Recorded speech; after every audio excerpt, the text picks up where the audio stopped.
Welcome back to KG channel. ನಾನು ಸುಮ್ಮನೆ ಎಲ್ಲ ಹೋಗಿದ್ದೀರಾ. ಇವತ್ತಿನ ವ್ಲಾಗಲ್ಲಿ ನಾನು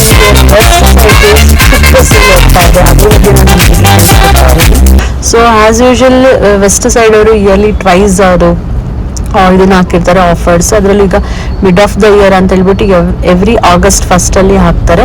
ಬಟ್ ಇದು ಸೇಲ್ ಯಾವಾಗ ಎಂಡ್ ಆಗುತ್ತೆ ಅಂದ್ರೆ ಅಲ್ಲಿ ಅಂಟಿಲ್ ಅವ್ರದ್ದು ಸೇಲ್ ಮೀನ್ಸ್ ಆ ಕ್ಲೋಸ್ ಎಲ್ಲ ಎಷ್ಟು ದಿವಸ ಇರುತ್ತೆ ಅಲ್ಲಿವರೆಗೂ ಇರುತ್ತೆ.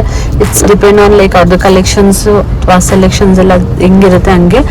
ಅಂದ್ರೆ ಲೈಕ್ ಕೆಲವೊಂದು ಹಾಟ್ ಸ್ಪಾಟ್ ಸಿಟಿಗಳಲ್ಲಿ ಅಂದ್ರೆ ಸೆಂಟರ್ಸ್ ಅಲ್ಲಿ ಇನ್ನ ಬೇಗ ಮುಗ್ದೋಗ್ಬಿಡುತ್ತೆ. ಸೊ ಆಲ್ರೆಡಿ ಇದು ಫಸ್ಟ್ ಇಂದ ಸ್ಟಾರ್ಟ್ ಆಗಿದೆ.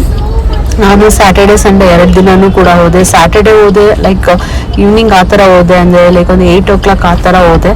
ಯಾಕಂದರೆ ತುಂಬ ರಶ್ ಇರುತ್ತೆ ಅಂತ ಗೊತ್ತು. ಹಾಗಾಗಿ ನೋಡಿ ಲಾಸ್ಟ್ 11 o'clock ಬಂದೆ. ನನ್ನನ್ನೇ ಲಾಸ್ಟ್ ಎಕ್ಸಿಟ್ ಕೊಟ್ಟಿದ್ದಾರೆ, ಯಾಕೆಂದರೆ ಅಷ್ಟು ರಶ್ ಇತ್ತು. ಮೇನ್ ಎಂಟ್ರೆನ್ಸ್ ಇಂದನೇ ಬಿಟ್ಟಿಲ್ಲ, ಯಾಕೆಂದರೆ ಬ್ಲಾಕ್ ಮಾಡಿದ್ರು. ಸೊ ಆಚೆಯಿಂದ ಎಲ್ಲರೂ ಈ ಕಡೆಯಿಂದ ಬ್ಯಾಕ್ ಡೋರಿಂದ ಬಂದಿದ್ದಾಯಿತು. ಸೊ ಸ್ಟಿಲ್ ಬ್ಯಾಂಗ್ಳೂರ್ ಗೊತ್ತಲ್ಲ, 12 ಗಂಟೆ ಅದು ಇದೇ ಥರನೇ ಟ್ರಾಫಿಕ್ ಇರುತ್ತೆ. ಸೊ ಬಂದೆ. ಬಟ್ ನನಗೆ ಅದೇ ಹೇಳಿದ್ನಲ್ಲ, ಸ್ಯಾಟರ್ಡೆ ಅಂತ ನಾನು ಲೇಟಾಗಿ ಹೋಗಿದ್ದಕ್ಕೆ ನಾನು ಅಷ್ಟು ನನಗೆ ತೊಗೊಳಕ್ಕಾಗಲಿಲ್ಲ. ಸೊ ಮತ್ತೆ ನೆಕ್ಸ್ಟ್ ಡೇ ಮಾರ್ನಿಂಗ್ ನಾನು, ನನ್ನ ಅತ್ತೆ ಮತ್ತು ಇನ್ನೊಬ್ಬಾಯಿ ನಾವು 3 ಜನ ಮತ್ತೆ ಬೆಳಗ್ಗೆ ಹೋಗಿ ನಾವು ಶಾಪಿಂಗ್ ಮಾಡ್ಕೊಂಡು ಬಂದ್ವಿ. ತುಂಬ ಚೆನ್ನಾಗಿದೆ ಸೇಲ್ಸ್ ಎಲ್ಲ. ಯಾಕೆಂದರೆ ನೋಡಿ, ನಾನು ರಾತ್ರಿ ನೋಡಿದ್ದು ಮೇಲ್ಗಡೆ ಫ್ಲೋರ್ ಕೆಳಗಡೆ ಬರೋಷ್ಟ್ರೊಳಗಡೆ ಎಲ್ಲ ಖಾಲಿ ಆಗಿಬಿಟ್ಟಿತ್ತು ಒಂದು ಅಷ್ಟೊಂದು ಥಿಂಗ್ಸ್ಗಳು. ಸೊ ನೀವು ಕೂಡ ಬೇಗ ನಿಮ್ಮ ಹತ್ರದಲ್ಲಿರೋ ವೆಸ್ಟ್ ಸೈಡ್ಗೆ ಹೋಗಿ ಬೇಗ ಶಾಪಿಂಗ್ ಮಾಡಿ. ಒಳ್ಳೊಳ್ಳೆ ಮಾತ್ರ ಬಟ್ಟೆಗಳಂತೂ ಆಸ್ ಯೂಶುವಲ್ ಕಾಂಪ್ರಮೈಸ್ ಇಲ್ಲ. ಇವನ್ ಡಿಸೈನ್ಸ್ಗಾಗಿರ್ಬೋದು ಪ್ರತಿಯೊಂದಕ್ಕೂ ಕಾಂಪ್ರಮೈಸ್ ಇಲ್ಲ ಅಂತಾನೆ ಹೇಳ್ಬೋದು. ಕ್ವಾಲಿಟಿಗಾಗಿ ತುಂಬ ಚೆನ್ನಾಗಿರುತ್ತೆ. ಹೌದು, ವೆಸ್ಟ್ ಸೈಡ್ ಅಂತೂ ತುಂಬ ಎಕ್ಸ್ಪೆನ್ಸಿವ್ ಇರುತ್ತೆ. ಬಟ್ ಈ ಥರ ಸೇಲ್ಸಲ್ಲಿ ನಾವು ತೊಗೊಳೋದ್ರಿಂದ ಸ್ವಲ್ಪ ಬೆನಿಫಿಟ್ ಕೂಡ ಇರುತ್ತೆ ಅಂತಾನೆ ಹೇಳ್ಬೋದು. ಯಾಕಂದರೆ ಕೆಲವು ಸಲ ಅದನ್ನೇ ರಿಪೀಟ್ ಮಾಡೋದಿರುತ್ತಲ್ಲ, ಅಂಥ ಟೈಮಲ್ಲಿ ಈ ಥರದಲ್ಲಿ ತಗೊಂಡಾಗ ಸ್ವಲ್ಪ ವೇಸ್ಟ್ ಆಗಿ ಡಬಲ್ ಯೂಸ್ ಆದ್ರೂ ನಮ್ಗೇನು ಅಂತ ಅನ್ಸಲ್ಲ ಅಂತ ಹೇಳ್ಬೋದು. ಇವಾಗ ಕಿಡ್ಸ್ ಕಲೆಕ್ಷನ್ಸ್ ಕೂಡ ತುಂಬ ಚೆನ್ನಾಗಿತ್ತು, ಒಳ್ಳೊಳ್ಳೆ ಸೇಲ್ಸ್ ಇತ್ತು.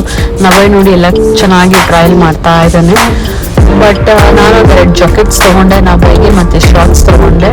ಶೂಸಸ್ ಎಲ್ಲ ಏನು ನಾನು ಟ್ರೈ ಮಾಡಲಿಲ್ಲ ನಾಬೈಗೆ. ಬಟ್ ನಾನು ವಾಕಿಂಗ್ ಶೂ ತೊಗೊಂಡೆ. ಆಲ್ಮೋಸ್ಟ್ ಅದು 2.99 ಇದ್ದಿದ್ದು, ಬರೀ ನನಗೆ 888 ಸಿಗ್ತದೆ ಶೂ. ತುಂಬ ಚೆನ್ನಾಗಿತ್ತು. ನೀವು ಕೂಡ ಟ್ರೈ ಮಾಡಿ. ಆದಷ್ಟು ಬೇಗ ಮೋಸ್ಟ್ಲಿ ಈ ವೀಕೆಂಡಲ್ಲಿ ಮುಗ್ದೋಗ್ಬೋದು ಅಂದ್ಕೊಳ್ತೀನಿ. ಯಾಕಂದರೆ ಇವಾಗ ಹಬ್ಬದ ಲಕ್ಷ್ಮೀ ಹಬ್ಬ ಬೇರೆ ಇರೋದ್ರಿಂದ ಬೇಗ ಸೇಲ್ ಆಗಿಬಿಡುತ್ತೆ. ಸೊ ಎಲ್ಲ ಹೋಗಿ ಬೇಗ ಶಾಪಿಂಗ್ ಮಾಡಿ ಅಂತ ಹೇಳ್ತಾ, ನಿಮ್ಮ ವಾರ್ಡ್ರೋಬ್ನೆಲ್ಲ ಕ್ಲೀನಾಗಿ ಇನ್ನೂ ರೀಸ್ಟಾಕ್ ಮಾಡ್ಕೋಬೋಳು ಅಂತ ಟೈಮ್ ಬಂದಿದೆ ಅಂತಲೇ ಹೇಳ್ಬೋದು. ಇದಾಗಿತ್ತು ನನ್ನ ಇವತ್ತಿನ ಲಾಗ್. ನಿಮಗೆಲ್ಲ ಇಷ್ಟ ಆಗಿದೆ ಅಂತ ಹೇಳ್ತಾ ಇವತ್ತಿನ ಲಾಗ್ನ ಇಲ್ಲಿಗೆ ಮುಗಿಸ್ತಾ ಇದ್ದೀನಿ. Thanks for watching.